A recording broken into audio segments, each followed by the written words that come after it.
Here's a quick tutorial for an X relay replacement.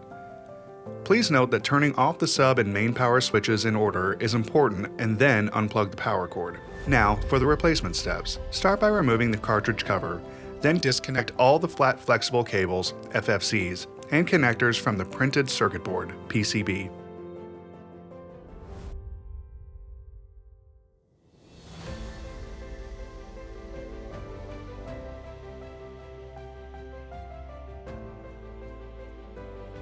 Next, remove the X-axis motor relay PCB assembly and its 4 screws.